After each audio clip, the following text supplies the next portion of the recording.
2025 के बाद आप सबसे रूबरू होने का अवसर मिल रहा है।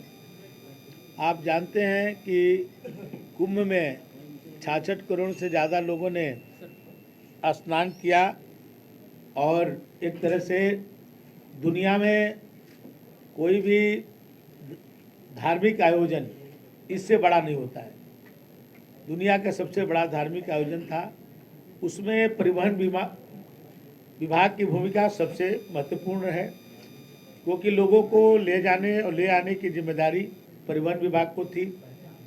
हवाई जहाज़ भी 700 से ज़्यादा वहाँ पर जहाज़ उतरी, कई ट्रेनें आई, स्पेशल ट्रेनें चली, लेकिन फिर भी जो सबसे ज़्यादा संख्या जो आती है वो सड़क मार्ग से आती है। और उसमें केवल परिवहन निगम ने अपने बसों के माध्यम से भी, जैसे हमारे एमडी साहब ने बताया, 3.25 करोड़ लोगों को आवागमन कराया।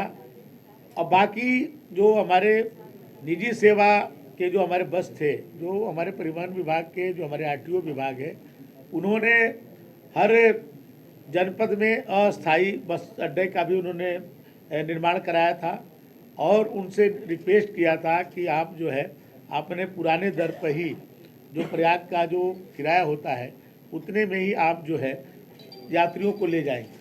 और उन्होंने इसको किया भी। लोगों ने धार्मिक आयोजन समझ करके लोगों ने सेवा भाव से उसको किया। लोगों को तकलीफ़ें भी हुई, लेकिन कोई भी व्यक्ति उसमें किराया नहीं बढ़ाया और पूरे देश से लोग आए और जो है सबको जो है स्नान कराने में। और हमारी जो शटल सेवा थी, आप जानते हैं हमारी शटल सेवाएं निःशुल्क, करीब 1.5 महीने तक हमारी शटल सेवा में 1 पैसा किराया नहीं लिया गया, क्योंकि यात्रियों को शॉर्ट यात्रा के लिए टिकट काटना उनको एक मुश्किल काम था। तो हम लोगों ने निःशुल्क किया था। बहुत सक्सेसफुल उसका जो है रिजल्ट रहा। लोगों ने बड़ी तारीफ की। और आज जो है मैं परिवहन विभाग को कह सकता हूं, अपने परिवहन निगम के जो संचालन आप लोगों ने जिस ढंग से किया, आज कई प्रांतों के लोग जहां पर आने वाले दिनों में कुंभ लगने वाला है या महाकुंभ लगने वाला है, वो लोग आकर के परिवहन विभाग के हमारे अधिकारियों से संपर्क कर रहे हैं कि आपने किस तरह से मैनेजमेंट किया, हम लोग को भी बताइए, हमारे यहाँ भी होने वाला है। कई प्रांतों के लोग, तो आप सब ने बहुत अच्छा काम किया, रात दिन मेहनत करके इस आयोजन को सफल बनाने में सहयोग किया। और जिसके कारण से कई मीडिया के ग्रुप ने भी हमारे परिवहन निगम के हमारे एमडी साहब को पुरस्कार दे करके सम्मानित किया। जो Guinness book of world record वाले लोग हैं, वो लोग कई दिन तक जो है प्रयाग की धरती पर आए और उन्होंने कहा कि अपनी बसों को, क्योंकि अभी तक का जो रिकॉर्ड है 500 बसों का है कि 500 बस एक साथ जो है जहाँ पर संचालित हुआ उसका वर्ल्ड रिकॉर्ड बना। लेकिन इस बार तो 8,000 बसें इस महाकुंभ में परिवहन निगम ने लगाया था।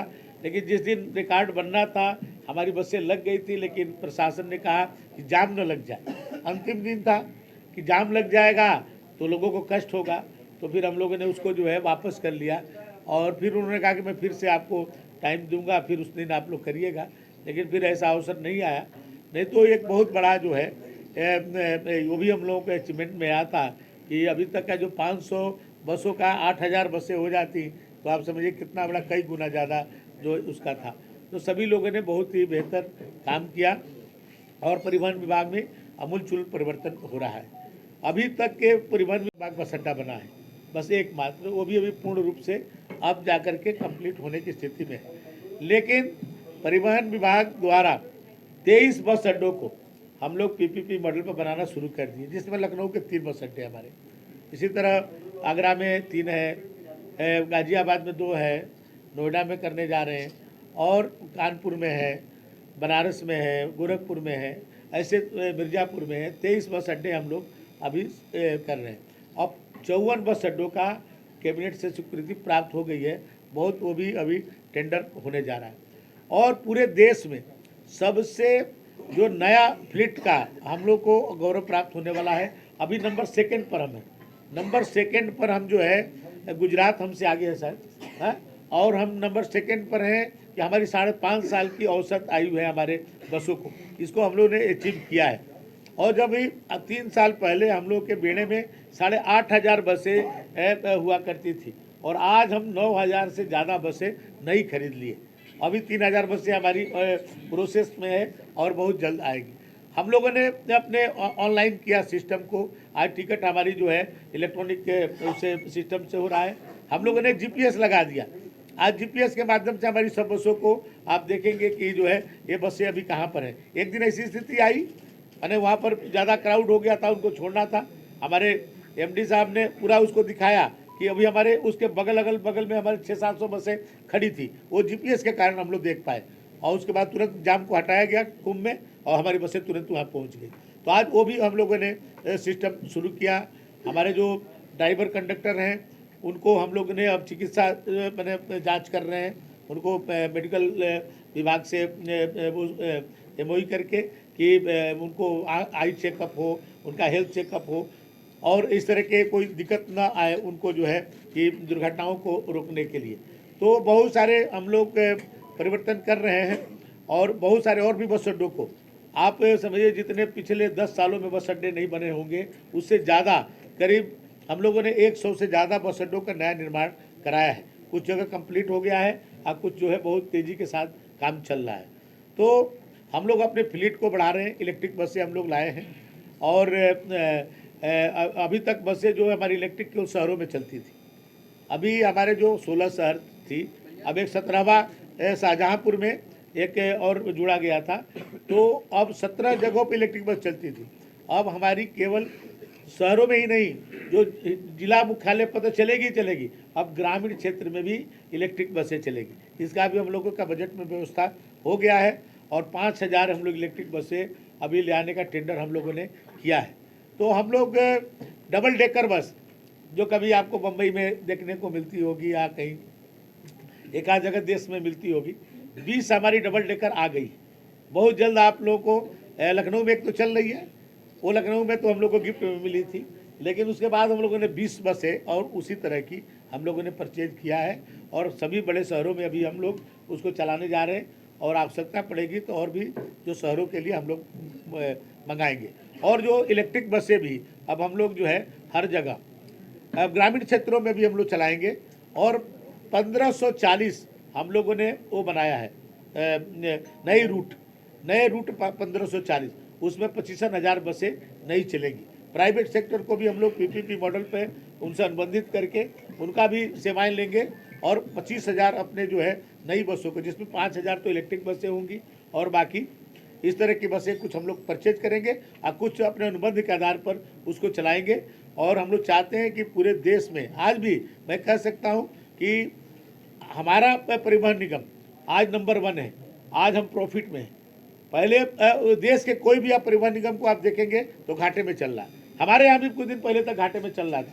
तो आज हम इतने खर्च करने के बाद भी आज हम फायदे में चल रहे हैं। लाउंज यात्रियों को मिले, वहाँ पर होटल भी हो, मॉल भी हो, वहीं पर से अपना सामान परचेज करके लोग वापस चले जाएं, शहर में उनको आना ना पड़े। इस तरह की व्यवस्था हम लोग भी इसमें कर रहे हैं और बहुत ज़्यादा और बदलाव आप लोगों को देखने को मिलेगा। जो चीज़ें हम लोग अभी किए हैं धीरे धीरे वो जनता के सामने आपको उसका प्रकटीकरण होगा। आज आप सब आए और देर हुआ इसके लिए मैं क्षमा प्रार्थी हूँ। कुछ बात को पूछना है तो पूछ सकते हैं। मेरे साथ केपी सिंह जी हमारे विशेष सचिव हैं, हमारे एमडी साहब जो है मासूम अली सरवर और अपने हमारे एडिशनल एमडी राम सिंह वर्मा जी और बाकी पूरी हमारी टीम है यहाँ परिवहन निगम की। सवाल ये है कि जो भी आपने कहा यूजर चार्जेस नहीं पड़ेंगे, आपका आलमबाग बस अड्डा है, वहाँ पर किसी 2 व्हीलर को आप खड़ा करिए 24 घंटे के लिए 240 रुपये लगते हैं एक दिन के साथ।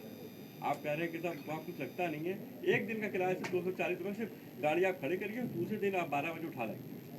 वो पुरानी व्यवस्था में था। नहीं, आपका यदि ऐसा कुछ है तो दीजिए। कोई पीपीपी मॉडल पे है, वो पीपीपी मॉडल पर है। देखिए वो जगह 2 सेवाएं हैं। एक सेवा हमारी खुद की है जो परिवहन निगम की है, परिवहन विभाग की। दूसरी सेवा जो पीपीपी मॉडल में उसको कुछ प्रॉफिट भी रखा जाता है, उनको प्रॉफिट भी रखा जाता है। यदि प्रॉफिट उनको नहीं होगा तो क्यों हमारे साथ करेंगे, तो इसलिए उनको रखा गया है। ऐसा यदि कोई उससे जो हम लोग के जो निर्धारित मापदंड है उससे ज़्यादा कोई लेता है तो तो आपको कोई हमको सूचना हम लोग को मिले किसी के माध्यम से हमारे एमडी साहब को, हमारे आरएम को, हमारे सचिव, विशेष सचिव को या स्वयं मुझे भी कोई प्राप्त होगा तो हम लोग उस पर कार्रवाई करेंगे। सब कुछ बढ़िया कर रहे हैं, अच्छा लग रहा है, उसके बावजूद पीपीपी मॉडल की ओर आप लोग आकर्षित हैं। क्या कमजोरी है सरकार की? कोई कमजोरी नहीं है, ये सरकार की कमजोरी नहीं है।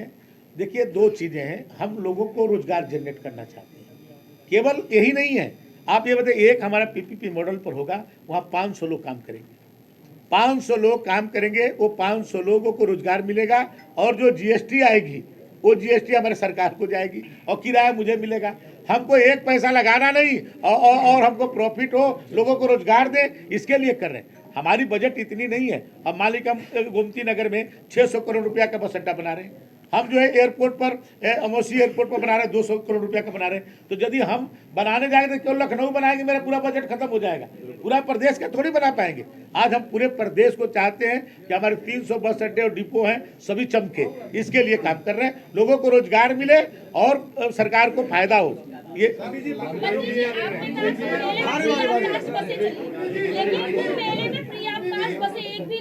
क्या बात कर रहे हैं? क्या? अरे सटल सेवा अरे नहीं, अरे आप, अरे सभी बसों पर आपका बात निराधार है। आप निराधार बोल रही हैं। आप सभी बसों पर सटल सेवा लिखी गई थी, सटल सेवा का बोर्ड लगा हुआ था और हजारों बस सटल सेवा निःशुल्क चल रही। आप ये नहीं कहते हूँ कि अब उत्तर प्रदेश में कोई डगा मार नहीं है। देखिए, मीडिया के सामने कह रहा हूँ, कोई डगा मार नहीं। एक मिनट हमारी सुन लीजिए, आप सुन लीजिए। मैं सदन में भी कहा हूँ, फिर आपसे कह रहा हूँ, डगा मार किसे कहते हैं इस परिभाषा को समझिए।